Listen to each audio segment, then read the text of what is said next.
Hello guys, സുഖല്ല എല്ലാവർക്കും. കാലത്ത് തന്നെ അടിപൊളിയായിട്ടൊരു ചീസ് ഓംപ്ലേറ്റ് അങ്ങനെ ഉണ്ടാക്കി, ഒന്നും നോക്കിയില്ല. ഇതാണ് എൻ്റെ ചീസ് ഓംപ്ലേറ്റ്. അത് കഴിച്ചുകൊണ്ടിരിക്കുമ്പോൾ തന്നെ ടെൻഷൻ തുടങ്ങി, ഉച്ചക്ക് കഴിക്കുന്നുള്ളത് അതും കഴിച്ചു. പിന്നെ ഞങ്ങൾ ജസ്റ്റ് ഒന്ന് വൈകുന്നേരം പുറത്തോട്ടൊന്ന് ഇറങ്ങി. പാവങ്ങൾ മഴ പെയ്യുന്ന അറിയാണ്ടാണ് ഇരിക്കുന്നത്. കുറച്ച് കഴിഞ്ഞപ്പോൾ മഴയും പെയ്ത്. മഴയായാലും വെയിലായാലും ഉച്ചക്കേശം കിടന്നുറങ്ങണവർക്ക് ഇതൊന്നും പറഞ്ഞാൽ മനസ്സിലാവില്ല. ഈ വൈബൊന്നും അവർക്ക് സെറ്റ് ആവില്ല. മഴ പെയ്തെങ്കിലും ഒരു ചായെങ്കിലും കുടിച്ചാൽ ക്ഷീണം മാറ്റണ്ടേ. ഞങ്ങൾ ആദ്യമായിട്ടാണ് ഓൾഡ് സ്കൂൾ ടീയിൽ പോകുന്നത്. നിങ്ങളൊരു കോട്ടപ്പുറത്ത് പോയവരെല്ലാവരും ഇവിടെ കയറിയിട്ടുണ്ടാവും. ഞങ്ങൾ ആദ്യമായിട്ടാണ് ഇവിടെ കയറുന്നത്. So it's just A vibe place. ഞങ്ങൾക്ക് ഇഷ്ടപ്പെട്ടു. ഓൾറെഡി കോട്ടപ്പുറത്ത് നല്ല തിരക്കുള്ള സ്ഥലമാണ്. അതിൻ്റെ ഉള്ളിൽ നിന്ന് ഇതിലേക്ക് അങ്ങോട്ട് കയറിയപ്പോൾ കുറച്ച് അങ്ങോട്ട് ആശ്വാസമായി.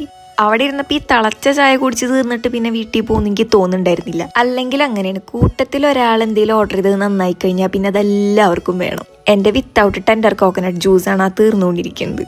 പിന്നെ റെസ്റ്റോറൻറ്റിൽ കയറി ഫുഡ് കഴിക്കാനുള്ള മടിയുണ്ട്. അത് പാഴ്സൽ എടുത്തങ്ങായിട്ട് വീട്ടിൽ പോയിരുന്ന് കഴിച്ച്.